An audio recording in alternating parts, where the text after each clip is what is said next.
Philadelphia Eagles squeak out a win in Green Bay, Wisconsin, 10-7. Ugly matchup. Defensive battle and a defensive fight for real on both sides. The Green Bay Packers and the Philadelphia Eagles, excellent defenses, okay? This is not to take away from the defenses, okay? But these offenses were awful tonight. On both the Eagles and the Packers were awful on offense. Let's start with some of the good here. Defensively, Jalen Phillips fit like a glove. I mean, he looked excellent tonight. He played the run well. He set the edge. He let the other guys eat a little bit. Like, he made everybody better on the defensive line. Like, Jalex Hunt had an excellent game. Nolan Smith got in for a sack. Moro Ajomo, the sequencing, the lineup, everybody now has a role on that front seven that makes sense. All the snap counts make sense. Everybody is fulfilling a role that they have desperately needed to fill. That Jalen Phillips trade replaced what Josh Sweat did, as Moro Ajomo and company replaced what Milton Williams did last season, and you saw what it yielded. An excellent output by this defense. That defense, ladies and gentlemen, if they play like that looked like 2024 Philadelphia Eagles defense. Like, that was an excellent display by this defensive unit, particularly the front seven. I thought they played excellent tonight. Again, I am not trying to take away from the defense, but the offense on both sides, particularly the Philadelphia Eagles, because this is an Eagles channel. This Eagles offense, I have no idea what to make of it. It is inexplicable, this offense. I can't tell if it's the quarterback's fault. I can't tell if it's the offensive coordinator's fault. I can't tell if it's the head coach's fault. I can't tell if the players that we have on offense are just overrated. I have no idea what to make of this offense. Week after week after week, time after time after time, everybody leaves the game on the offensive side with the same question marks. And they're wondering whether or not this offense is either being coached correctly, play called correctly, or if the quarterback's incompetent. Now, I don't believe the quarterback's incompetent. Do I believe he's limited in his skill set compared to some of the elite quarterbacks in the league? 100%. And I think every Eagle fan and everybody who's objective in regards to watching football would tell you, like, hey, as a pure pocket guy, pure timing thrower, Jalen Hurts is not that guy. 100%. But I think that's an overrated skill set in the NFL. And I know people are going to say, how can you say that? Well, listen, look at all the quarterbacks in the league today. All of them are guys who throw off schedule, who don't throw on time, and if you take away their first reads, they struggle. That's the same with all quarterbacks in the NFL today. So miss me with the idea that the fact that he's not a pure pocket passer is what's limiting the offense. Fine. Let's put that to the side for just a moment. The thing that's also annoying about this offense is that on one drive, you look excellent. Driving down the field, everything is just going according to plan, and then you get a sequencing of plays that just are mind-bogglingly stupid and make zero sense at all. Or you go super conservative on one drive, and then on the next drive, you go inexplicably aggressive for no reason whatsoever. And then you're sitting here and you're blaming quarterback play and you're blaming the players and you're sitting there and you're wondering, why do the players play like this? To me, that's a sign of bad coaching in spots. Execution is a bad player or bad play by the players, right? And the problem with the Eagles, every week and consistently, we see both of these things mash up together. And despite all of it, despite all of that, this team is 7-2 atop of the NFC conference with wins against the Buccaneers, the Rams, the Chiefs, the Packers. All teams that you have to have wins against in the NFC as tiebreakers for home field advantage. You have wins against All of those people. I have no idea what to make of this offense. I genuinely don't. Jeez. This is a very, very peculiar football team. And there's a lot of questions and things that have to be answered, but we're going to react to the game and we're going to talk about some of the takeaways from this football game, if not basically regurgitating what I just said. But before I do that, let's introduce you to the show. This is the Riding the Bench Eagles podcast. I am your host, Asif Badi, and like you, I am a Birds fan who talks about the Birds, only the Birds, nothing but the Philadelphia Eagles. So please do us a favor, help us grow this channel organically by shooting this video a thumbs up, commenting your thoughts in the comment section below, and subscribing to the channel. Also check us out on audio platforms such as Apple Podcasts and Spotify, and leave a 5-star review, because in the end, it doesn't cost you a damn thing to go ahead and hit that subscribe button. Please, we appreciate your support on the opposite side of the camera and on the opposite side of the airwaves. Like I said, takeaways from this game, okay? Because I think let's start with some of the positive takeaways. As I mentioned at the top of the show, this defense, ladies and gentlemen, week to week has gotten better and better and better. It's starting to grow its legs a bit, and you can see what the difference of coaching makes on this football team.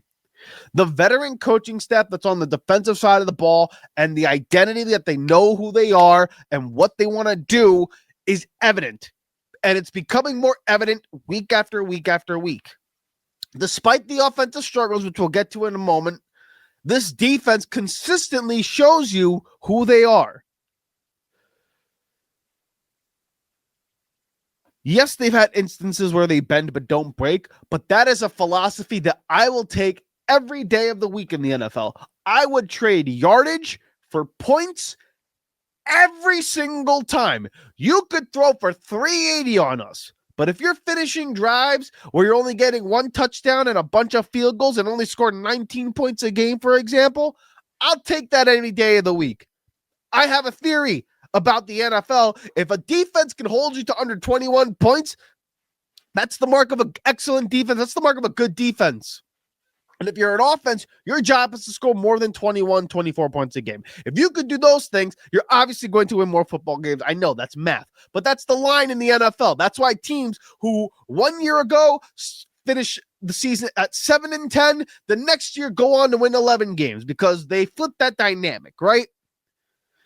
Vic Fangio consistently with this defense, and Clinton Hurst and Billy King and Christian Parker, Bobby King, excuse me, whatever his name is, the linebackers coach. The point being is all the veteran coaches get these players to buy into the identity of bending but not breaking, and they consistently, year after year, or week after week after week after week, show the identity of their philosophy.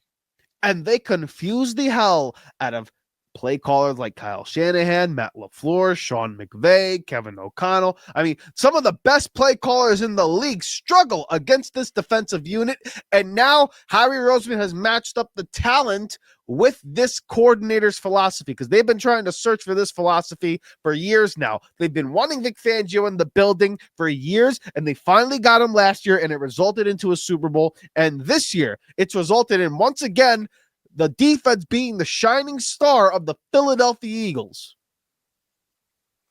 Jalen Phillips has fit like a glove. He played excellent tonight. Now, it's again, 1 game sample size, but we know the type of player he is, and we know Vic Fangio loves Jalen Phillips, and we can clearly see why.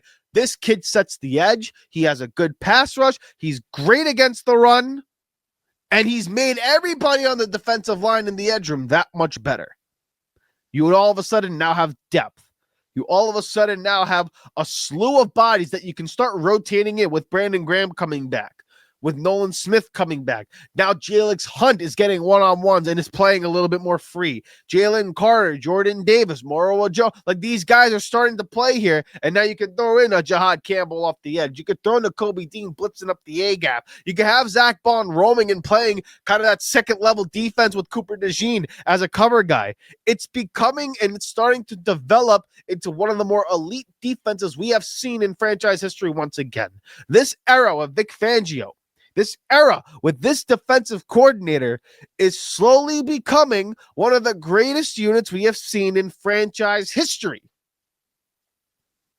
That's one of the overwhelmingly positives you could take away from this game. 100%. Okay? And I think we have to count our lucky stars that Vic Fangio and this coaching staff is in Philadelphia Eagles. Otherwise, we're not winning a lot of these ball games. Okay? Now that we addressed the defensive side, and that's the overwhelming positive, let's talk about this offense, okay? And again, I mentioned it at the top of the show. This offense, I have no idea what to make of it. 1 week you're excellent, 1 week you're not. 1 week you can run the ball, 1 week you can't. 1 week A.J. Brown gets the ball. Tonight he gets 2 targets in the first quarter of the first drive, basically, and not a peep since. Now, he did make plays throughout the game. Particularly one of the key ones was the block down the field with the Saquon Barkley flare pass on the swing route where he basically cut and flipped field position. Was one of the key guys to make the blocks down the field to help Saquon Barkley get over the 50-yard line and flip the field, like I mentioned. So it's not a matter of him not being engaged in the game. I also refuse to believe now that everyone who said we need to trade A.J. Brown needs to shut the fuck up. They just do. This is a ridiculous display by this offense. How on earth can a guy as good as AJ only get the ball twice?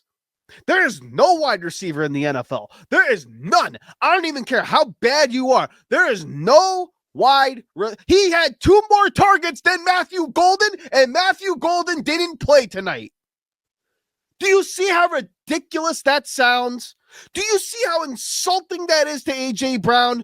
Do you see why people who blame wide receivers being divas don't quite understand the full picture? That's a ridiculous stat to have out there. Of course he's going to be angry, and he rightfully so. How on earth can you be the best player on offense, the best wide receiver in the room, and you only get the ball twice? How does Grant Calcaterra basically get half as many targets as you, or get plays drawn up for you more so than him? It's insanity. And again, I don't know who to blame. I don't know if it's the quarterback who, again, I love Jalen. I do. We have not won football games at a clip the way we have without him at the helm. This era of football, since he's entered as the starting quarterback with Nick Sirianni, who we will get to, it's the greatest era of winning we've had in franchise history. And despite this, we leave week after week wondering what the hell is up with this offense. Now, if you're the trigger man, if you're Jalen Hurts, years ago in 23, in 24, you asked for the responsibility. You asked for the accountability of this offense. And for damn sure you're going to get it. You cannot display this offense week after freaking week being as inconsistent and inept as it always has been. That's on Jalen to a degree. You have to shoulder a lot of blame on the quarterback. Now, to his credit, the only stat that he cares about is the only stat that fans, a majority of fans, care about too. Did we win or did we lose? That's the question. Did we win or did we lose? And Jalen Hurts is a happy camper if you win the game like tonight 10-7, or if you win the game 40-22 like he did in the Super Bowl. He don't care how the win comes. And in that sense, that's a characteristic that a lot of the great quarterbacks have. And that's why a lot of players and a lot of quarterbacks in the league and who have played before respect Jalen Hurts, because that mentality is that of a winner. No doubt about it.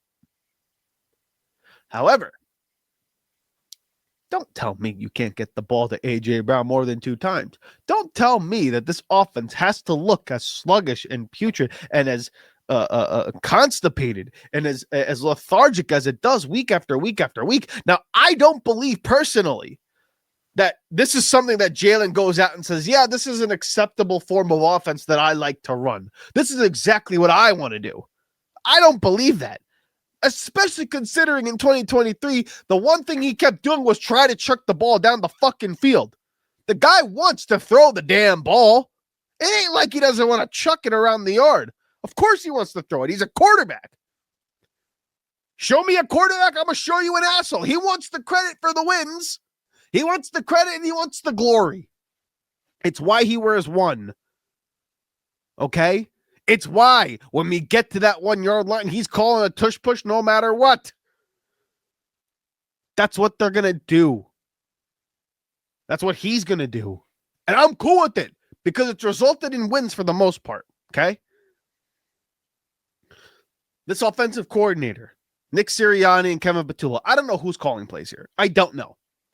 I just don't get how the sequencing of plays happen the way that they do. It really drives me up a wall. I cannot pinpoint what the hell they're doing on offense. There are times where, like tonight, there were drives where Jalen Hurts has the hot hand, the pass game is flowing, and you inexplicably just take the ball out of his hands and run the ball when they're playing 8-man fronts.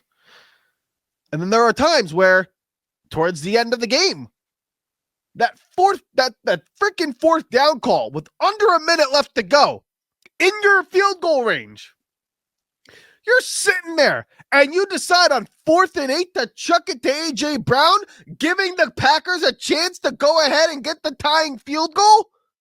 They have no timeouts left. You give them 40 seconds at your 40-yard line to go ahead and try to get a game-tying field goal. And you throw a freaking 9-ball to A.J. Brown just to placate to the fans who say, we don't target A.J. Brown.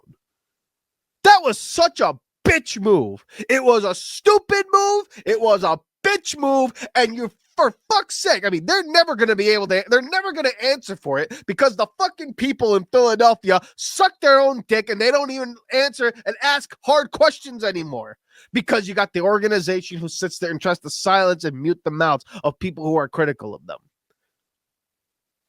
So yeah, they're not going to answer for that unless you're talking about the national media. It was a stupid play call. It was one of the most egregious and stupid play calls that I've ever seen. Whether that's Nick Sirianni or Kevin Patullo, I don't know. But whoever made that play call, you deserve an absolute kick to the face. Shawn Michaels style. Awful call. Awful call. The play calling tonight, awful. And it's like this inexplicably week after week after week. It leads me to believe it's one of few things. One, people tell me that it's because the quarterback's limited and they're calling the game based on the skill set of the quarterback. Now, I refuse to believe that or to believe in the idea that my quarterback is limited to such a degree that this is the best product that they can put out on the field. When I've seen Jalen Hurts with my own damn two eyes, with Doug Peterson as his head coach, play more effectively at quarterback than what we're seeing now. Seeing what he's done with Shane Steichen, play as effectively as what he's done now. In 2023, play more effectively pushing the ball down the field as he's doing now versus what he's doing now. Even with Kellen Moore, I get it. We weren't throwing the ball at a high clip. It was more efficient than this. It was more consistent to a degree than this. We looked at it and we said, it's just a matter of attempts for Jalen Hurts last season. You had such a great running game. We didn't need to throw the ball as much. But when he did throw the ball, it was a relatively functioning offense. And it made sense. The sequencing made sense. This offense, week after week, the sequencing and identity does not make any damn sense. Oof, Maron. Jeez. And then, again, I can't tell if that's Kevin Patullo or Nick Sirianni, but I'll come down to this, guys. Does Kevin Patullo stink? Probably. Does Frank Reich coming in as a consultant help the offense potentially? Maybe. We're about to find out in the next few weeks whether or not Frank Reich's going to change something at this offense, because when he's entering the building in December, let's see what happens here. But now my final point here, my final thoughts, and I'm just going to raise a question because I don't know the answer to this, because I know there's going to be a mixed bag here, okay? And the ridiculous part of the question is that it's coming off, again, like I mentioned before, the most successful era of winning we have seen as Philadelphia Eagle fans.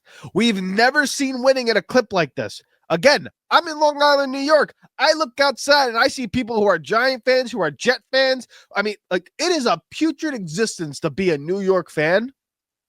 And I'm sitting here more stressed out about my team than those two fan bases are. Here's my question.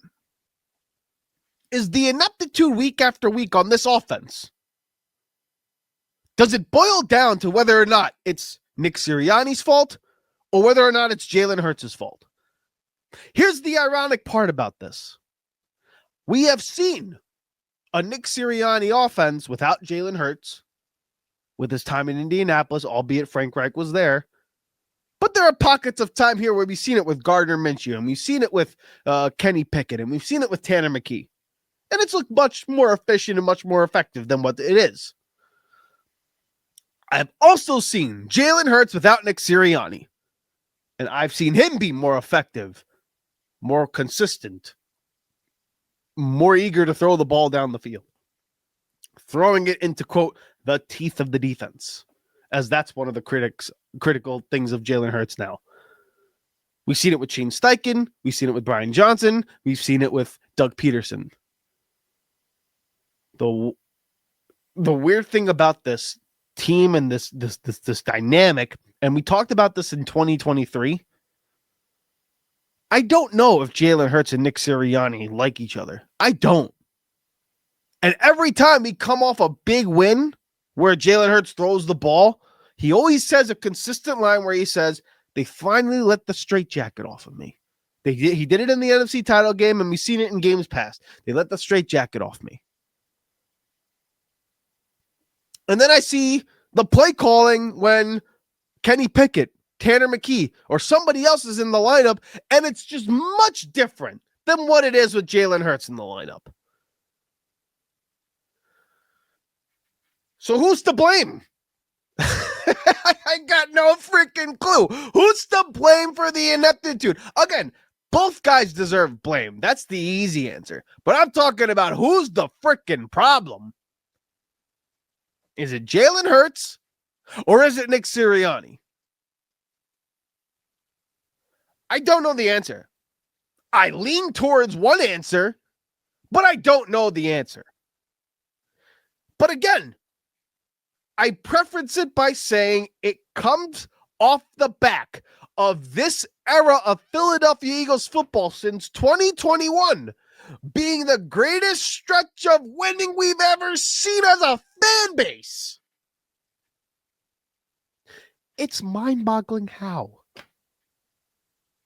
I have no idea how it works, but it does. They have somehow figured out the NFL game more so than anybody outside of the Kansas City Chiefs. And for their sake, they have one of the greatest offensive play callers ever and one of the greatest quarterbacks we've ever seen. So, of course, they're going to win. But Jalen Hurts is not one of the greatest quarterbacks we've ever seen. And Nick Sirianni certainly is not one of the greatest coaches we've ever seen. And yet they're winning at a clip outside of the Chiefs that's better than anybody else over the last 5 years. You could credit the talent. You could credit all of the things that people say about Philadelphia. One thing's for sure, though, we don't have this kind of success without these two individuals. But we also don't have this ineptitude on offense week after week without these two individuals. Do you get what I'm saying? Do you see why this team is a paradox? Why this team is an enigma? Why I have no idea what to make of this football team other than the fact that we're 7-2 at the top of the NFC conference. And if we host a playoff game as the number 1 seed, I don't see a team going into our house and beating the Philadelphia Eagles in a playoff game. And then once again, you get to the Super Bowl. Like, do you see how ridiculous, how insane this football team is? It shows just how good they freaking are. Like, what a damn good football team this is with the players, the pedigree that they have all over the roster. And yet they can't put it together consistently week to week to week. And reporters are going to tell you that it's because the quarterback's limited in his skill set, so they limit the playbook. But you got guys like Kenny Pickett and Tanner McKee who are probably more limited in their skill set as a player in the NFL than Jalen Hurts, but they open up the playbook and let them run roughshod. And again, to Jalen's credit, every time they've let him do it, he's done so at a high rate, and he's done so at a successful rate because they finally let him play loose.